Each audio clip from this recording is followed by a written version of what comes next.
मैं हमेशा आपकी बात सुनते रहते हो और बात हमारी कुछ समझ में नहीं आ रही। कहने में रखती हो, क्या कहना चाहती है?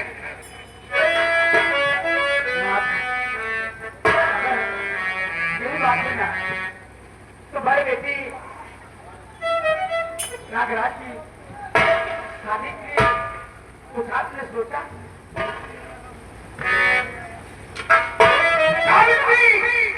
तुम्हारे बात कर नहीं, मेरे बेटे नागराज को बर्बाद कर रखा है। कौन करेगा शादी? तुम्हारे अंतर बेटे के साथ, अंतर बेटे के साथ कौन शादी करेगा? इस वक्त नागराज है ना? नागराज अपनी हवेली में जाओ, मेरे बड़े बेटे को बुला कर लाओ। सरकार स्थान को ग्रहण किया जाए। मैं बड़े राजकुमार नागराज जी को बुला रहा हूँ। नागराज सिंह दरबार में हाजिर।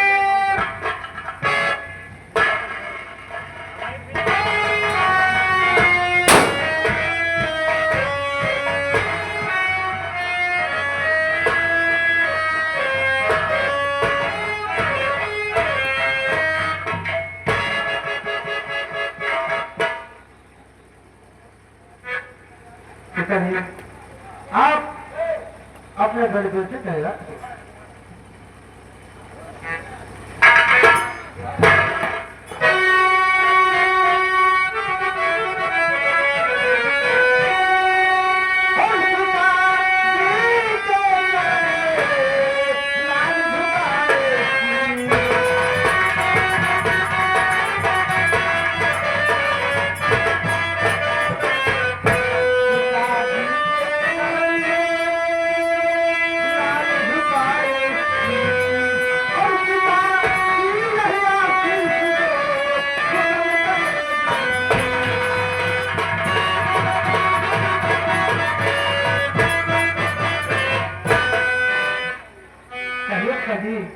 आज अपने बेटे नागराज को किस लिए रखते गए?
मैं जानना चाहता हूँ इस वक्त आ रही कहाँ? आप जानते हैं हमको कभी पढ़ाई खाया और हम बच्चों के साथ जंगल की तरफ खेल रहे। सावित्री, बस इसी तरह तुम्हारा बेटा नागराज हर वक्त घूमा करता है और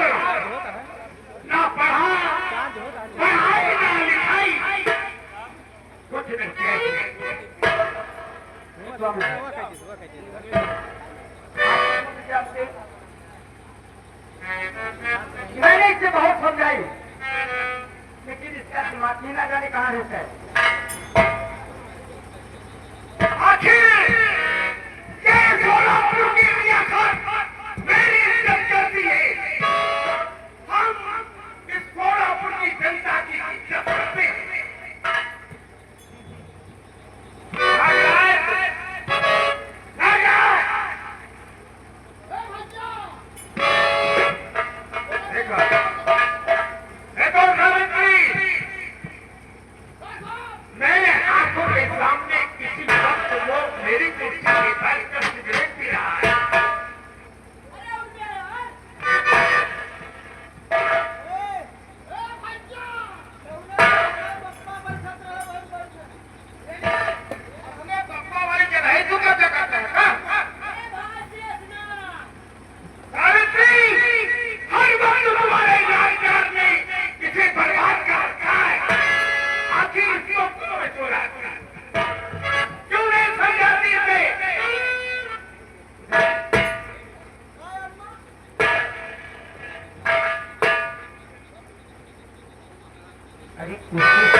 उसको शर्म करो, हमारे बाबू की आंखों के सामने तुम सिगरेट पीने अच्छा लग रहा है। और इन्हें खबर दिखाओ था बाप हमारे साथ, हाँ? फिर तुम्हारे देखते हैं। मैं तुम्हें जितना कहूँ समझो।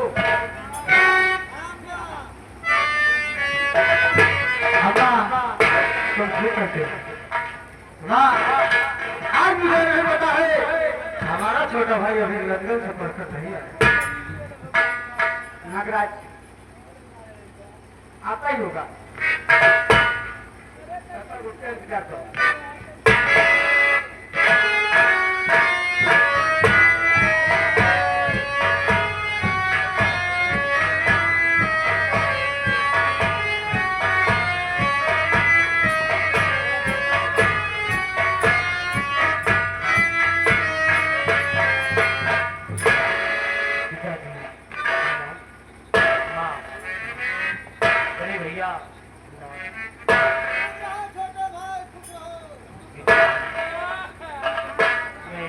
आपसे कुछ कहना है, सुनिए पिताजी।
मंदिर बेटा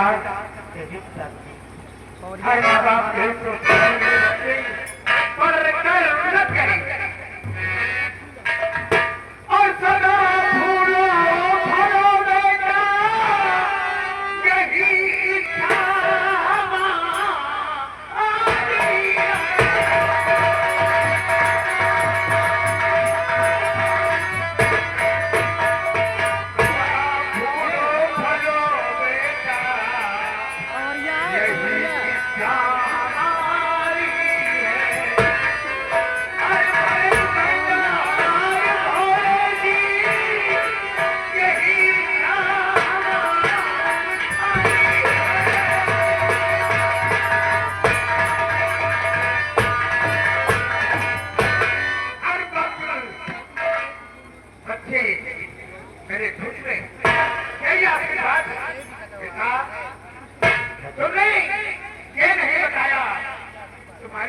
क्या समाचार?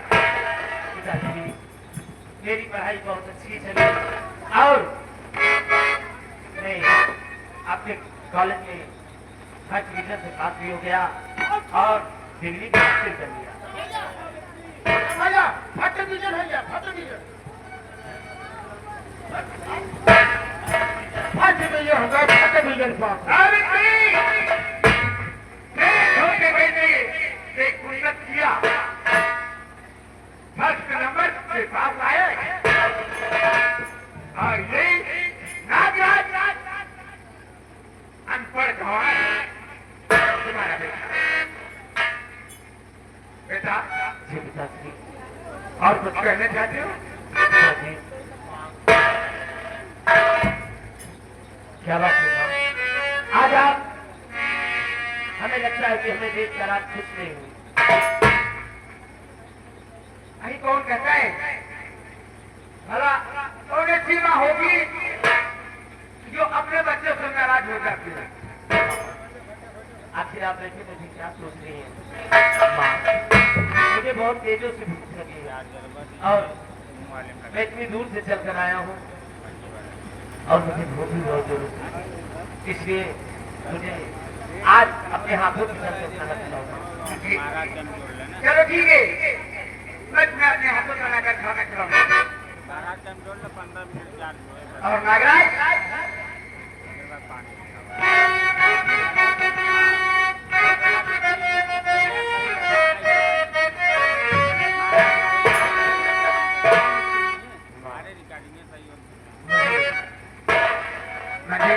क्या बात है? नहीं, तुमसे कुछ कहना चाहती हूँ। बोलिए माँ, आखिर आप मुझसे कहना चाहते हो?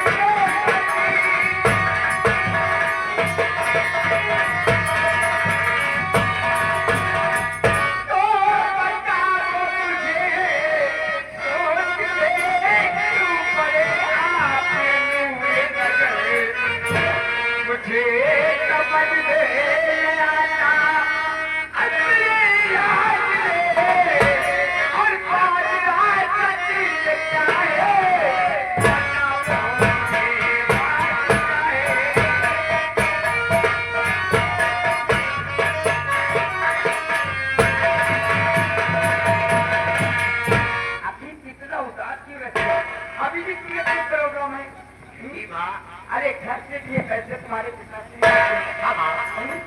पूरा देखभाल मैं करती हूँ। अभी भी तुम्हें कोई दिक्कत हो रही? नागराज क्या सोच रहे बेटा? अपने लगे लीजिए पहले।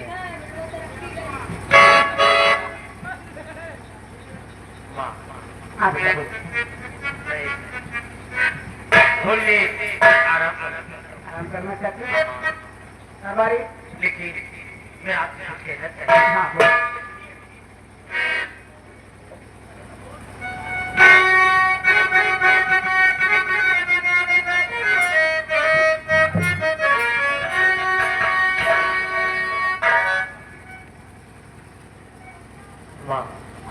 सुनिए कि मैं कहना चाहता हूँ।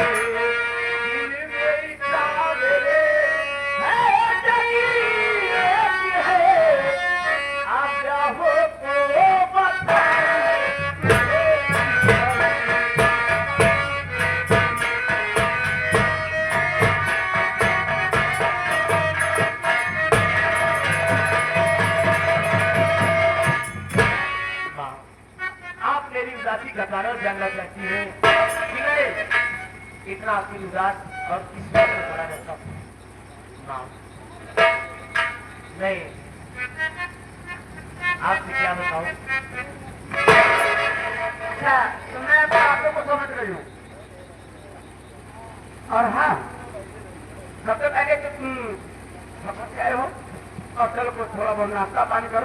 उसके बाद हमें बताना जो आपके दिल में हो।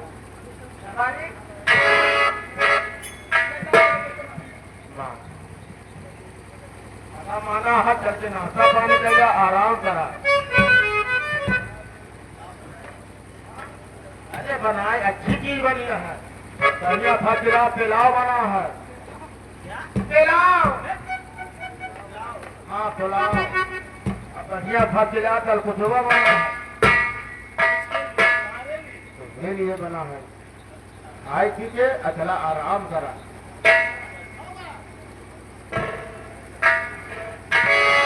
माँ, मैं कमरे में जाकर थोड़ी देर आराम करना चाहती हूँ। एक बात सुनिए माँ, आइए।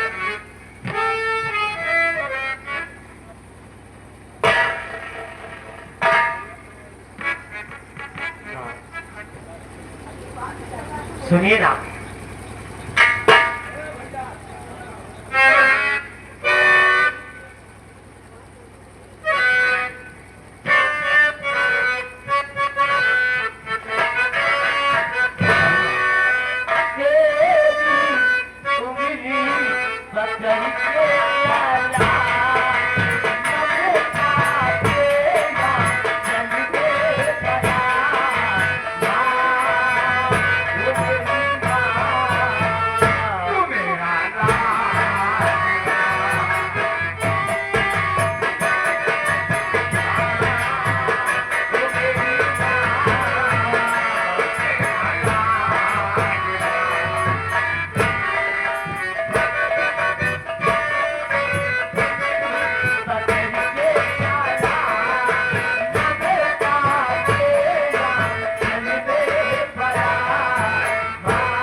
पिताजी, आज जैसे हमारा भाई पढ़ने के लिए जा रहा है, अब कुछ ऐसे उन्नत करूंगा अपने भाई की तरह मैं भी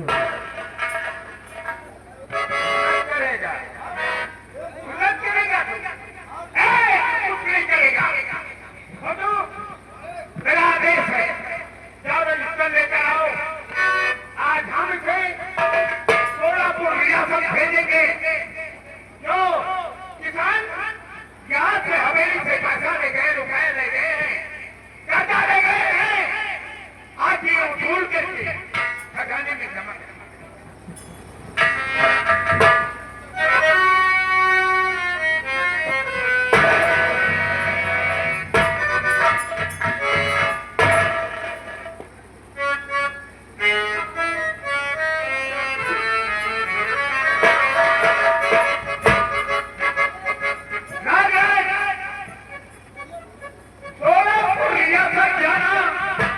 किसानों से कर्जा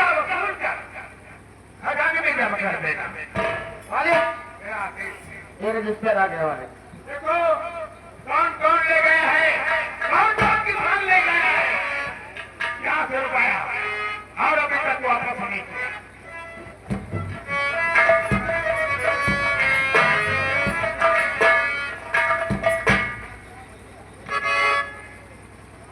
सब किसान ले यहाँ से नाम जिलाई जहाँ कर्जा सब नोट है ना उसे नहीं 100 रुपया लेगा। वापस किया। अब जमून है जब अब उठाई भाई कितने ले गया, उठाई 150 रुपया लेगा। 150 और सुनलवा आए बात सुनलवा कितने ले गए, 200 रुपया लग गया। आपका वोट दिखा है अभी तक वापस नहीं किया। अब सबसे ज्यादा कर्जा के ले गया है मालिक रमुआ किसान। रामू किसान कितने ले गए, 500 रुपया मालिक। 500 रुपया जी हाँ।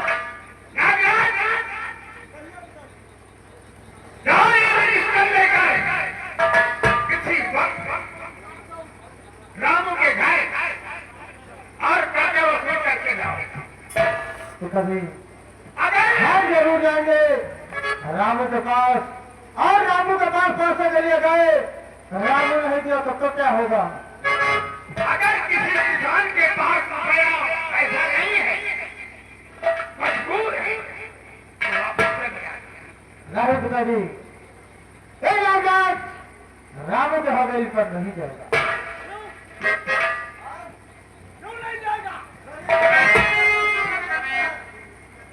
पिताजी गरीब लोग सीधे पैसा नहीं देते हैं। किसी गरीब को परेशान नहीं करना। अगर उसके पास पैसा नहीं है तो वापस चले आना। ठीक है आप कह रहे हो पिताजी तो हम हमारे साथ छोटू भी जाएगा। छोटू रामदास के साथ जाओ, थोड़ा बोल दिया खत्म करो। जितने किसान हैं पैसा वसूल करके जाओ। याद रखना।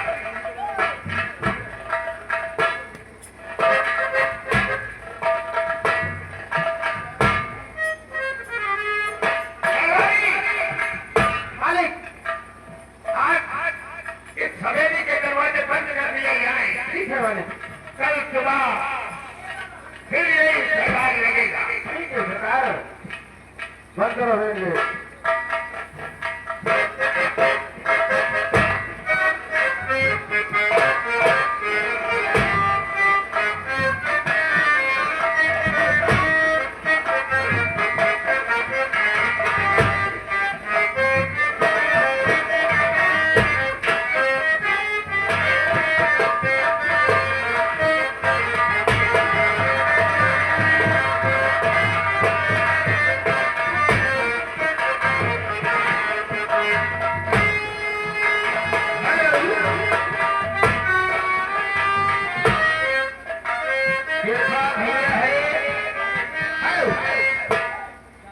देखा आज के जमाना में जो पढ़े लिखे हैं उन्हें सम्मान है, और जो पढ़े लिखे नहीं होते इज्जत 1 रुपया का नहीं।